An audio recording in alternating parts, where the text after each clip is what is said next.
Nous sommes avec Thibaut Verbist, associé Largilière Finance. Bonjour. Bonjour. Alors, céder une entreprise, est-ce que c'est compliqué? Alors ça peut être simple, mais c'est souvent compliqué. Et ce sont des discussions qui sont assez longues. Tout le processus peut prendre en moyenne entre 4 mois et jusqu'à 1 an.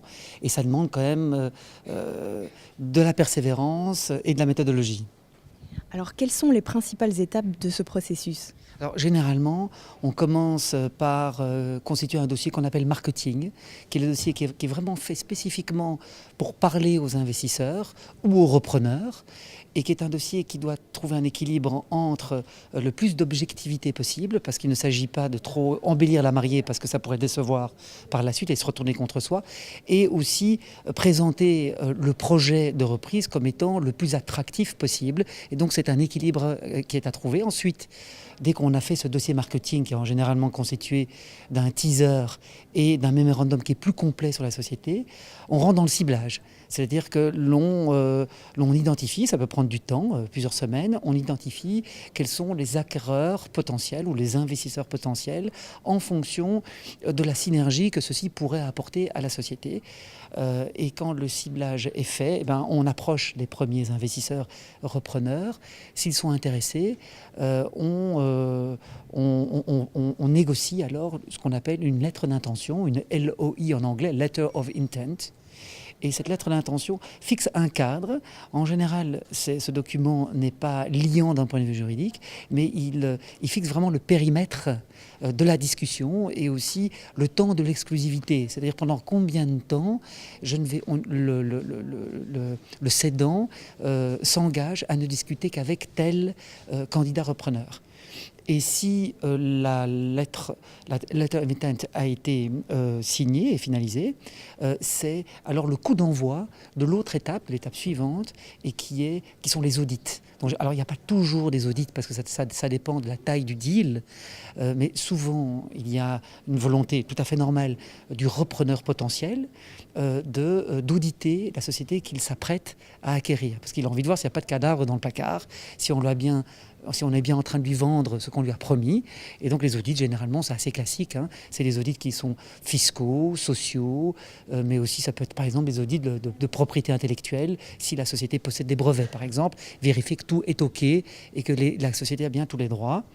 Et quand les audits sont favorables, on rentre là dans la vraie négociation au niveau juridique, au sens strict du mot, c'est-à-dire la négociation du protocole d'accord, qui est déjà le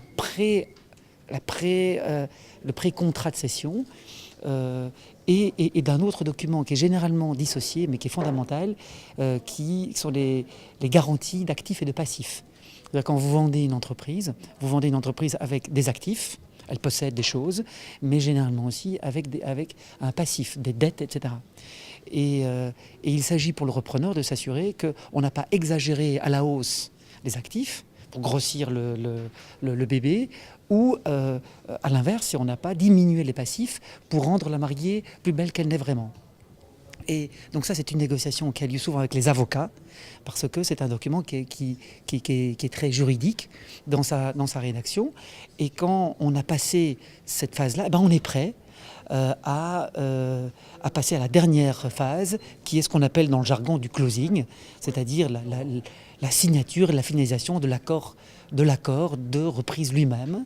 Et généralement, là, quand on est arrivé au closing, c'est que tout est prêt. Et que généralement, il n'y a pas grand-chose à négocier, quoique ça peut arriver aussi qu'il y ait des dernières pierres d'achoppement. Et là, c'est la grande messe.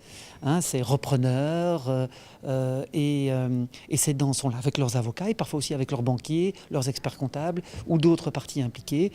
Les actionnaires, par exemple, du cédant peuvent aussi être présents. Et là, on signe tous les documents définitifs. Alors, j'entends beaucoup d'étapes. À quel point ça peut être long, un tel processus?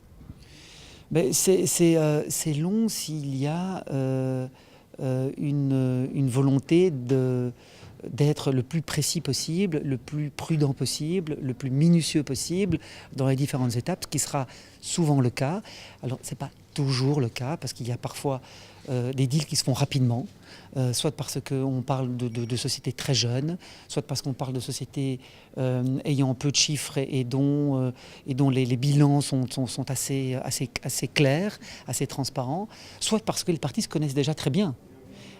Ça peut arriver que le repreneur soit en fait, par exemple, un client de longue date et qui souhaite intégrer son ancien fournisseur pour renforcer une intégration verticale de son activité et qu'il n'a pas besoin nécessairement de mois et de mois de discussion et de mois d'audit parce qu'il sait exactement ce qu'il achète. Alors, quels sont les écueils à éviter justement dans ce genre de processus ? Les écueils à éviter, je l'ai déjà dit, c'est d'être le plus objectif possible, tout en étant le plus vendeur possible, et de trouver un juste équilibre entre ces deux objectifs qui peuvent apparaître parfois inconciliables. C'est-à-dire que si on est trop objectif, on risque d'être un peu rébarbatif et pas attractif. Si on est trop dans le côté vendeur, on risque peut-être de survendre son entreprise et de créer à un moment une déception. Un écueil, alors évidemment c'est un peu prêcher pour sa chapelle, mais c'est qu'on constate quand même souvent que les cédants, donc les dirigeants qui veulent céder leur entreprise, lorsqu'ils le font sans l'aide d'un tiers, d'un professionnel qui est rompu aux négociations dans ce domaine, souvent est trop le nez dans le guidon. Il n'a pas assez de recul par rapport à la situation et il lui manque en fait tout simplement un fusible.